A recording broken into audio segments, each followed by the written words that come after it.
Who are their biggest challengers, Craig? Who are Liverpool's biggest challenges? Yeah.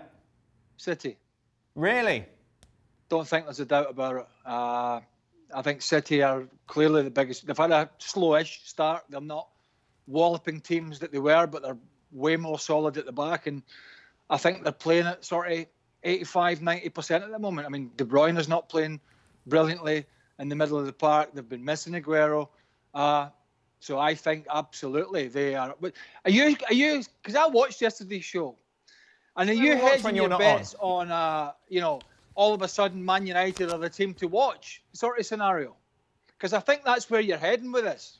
I asked a simple question, Craig. There was Well, let me tell you, last night, you asked an utterly stupid question last night on the show. Which one? Now, you've had 24 hours to think about it, but you asked the boys, were you wrong about Ole Gunnar Solskjaer? Now, we're 14 games into the season. If you're Man United, we are 13 games into the season. That's a smidge over 33%. So to suggest that anybody's right or wrong because of some early season form is absolutely ludicrous, because by the time we come out of this Christmas and New Year period, the whole picture can have changed again. It can have changed again.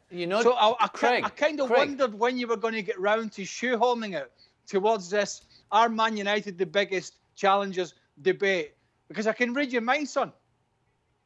I asked a simple question, Craig, and for a man who never watches the show when he's not on, you seem well versed in what in what happened yesterday. But he's exceeded your expectations, hasn't he, Solskjaer, to get them in this position? Hold on, have you just not listened to the last minute of what I said? How could you have exceeded anybody's expectations 13 games into a Premier League season? You may have noticed recently they've been bumped into the Europa League from the Champions League, right? So that's a black mark against his name. And don't focus all on yesterday's performance, because as clinical as it was, let me tell you, I have rarely seen a team with the talent of Leeds, and they have got some good players, be so tactically naive, going away to one of the biggest clubs in the country and trying to tell arguably your best player, Calvin Phillips, who, by the way, is an England international, the young man, that wherever Bruno Fernandes goes in the field, you must follow him, thus leaving one of the biggest gaping holes I've ever seen in the middle of the park. And then, by the way, taking Phillips and his midfield partner off as a scapegoat for your horrendous tactics. So, in many ways, as good as it was for Man United, I have rarely ever seen a team play into another club's hands in the manner in which Bielsa did yesterday. So enjoy it, but do not get carried away. Don, who are Liverpool's biggest challengers? Well, they're not Man City. They're 8 points behind with a game in hand. So if they win that game in hand, 5 behind, they're giving Liverpool a head start. They can't afford to give Liverpool a head start of 5 points. I think it's Man United. At the moment, it was Tottenham last week. They find themselves at the top 4. Oh, my God, Don. Are you trying to tell me these teams are better than Manchester City? Oh, my. No. You've been on too many shows with Nico recently. Hold on. What I'm trying to tell you is everyone's fighting for second position. Liverpool are miles better than anyone in the Premier League. I knew it was Liverpool TV again. I knew it. I just knew it. Well, can I give you a reason? Well, I'm going to ask you something. I'll put it another way for you. Who has the most... And you've seen Tottenham recently, obviously, and Man United's inconsistencies. And Frank can chime in if he wants, but I think he's having a good chuckle at your answers here, Don. Who's the most likely, Liverpool apart, to put a really consistent run of games together? Yeah, but you're asking that question because you're judging it on Man City last year and the year before. You're not judging it on what you're seeing from Man City now. What, clean sheets for fun? Waiting for your top striker to come back? Your best player's not even playing well at the moment? Not scoring any goals? Not really scoring? Don, who's most likely to put a string of 6, 7, 8, maybe 9, 10 victories together? Man United, Man City or Tottenham?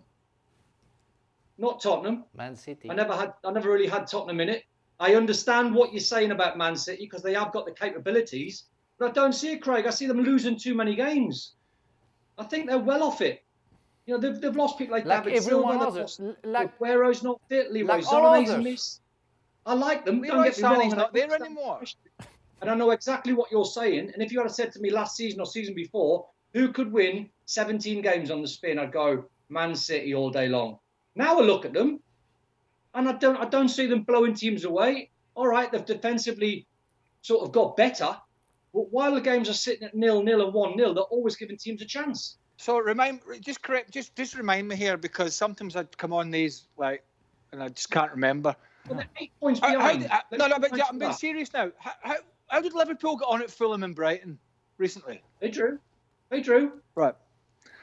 So, what we're saying is there's some hope out there for a team to put a run together, because Liverpool are not perfection. As good as it was at the weekend, they're not perfection. 8 points clear of Man City, Liverpool. 8. Yes.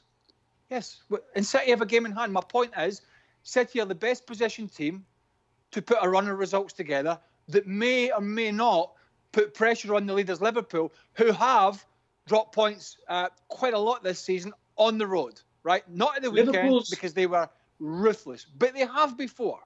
And they've got a heavy schedule. So I don't really see where you're coming from. Liverpool's next 2 games, West Brom and Newcastle.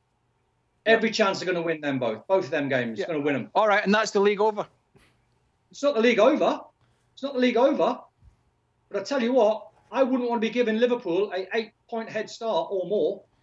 Let's bring Frank in. Frank, who are Liverpool's biggest challengers?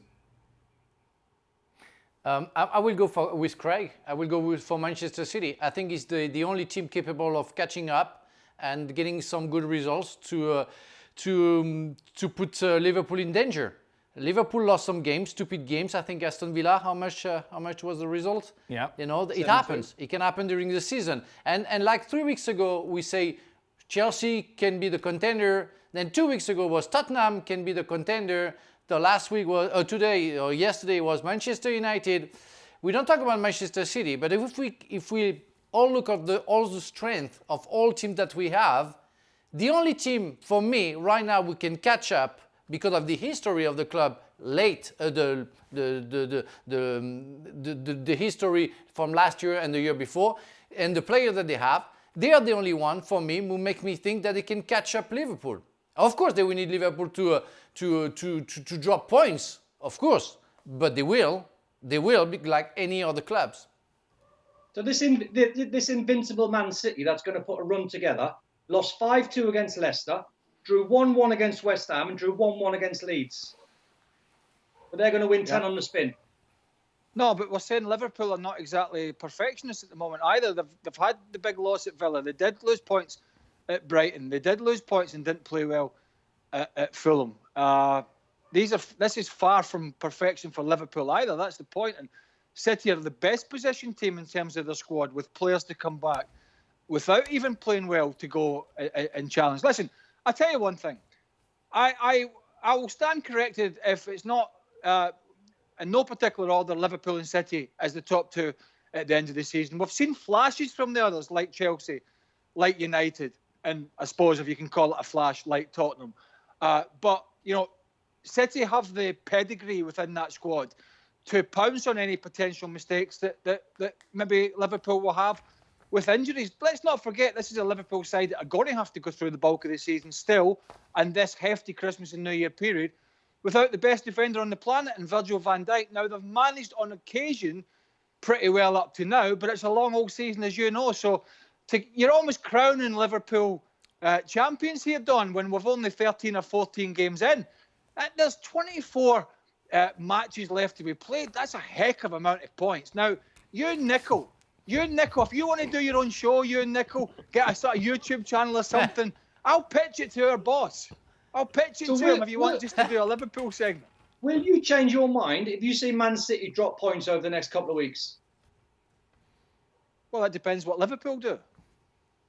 Well, I've just told you they're going to beat West Brom and they're going to beat Newcastle. There you go. Let's see. Is that not going to happen? Thanks so much for watching ESPN on YouTube. And for more sports highlights and analysis, be sure to download the ESPN app. And for premium content and live streaming, subscribe to ESPN Plus.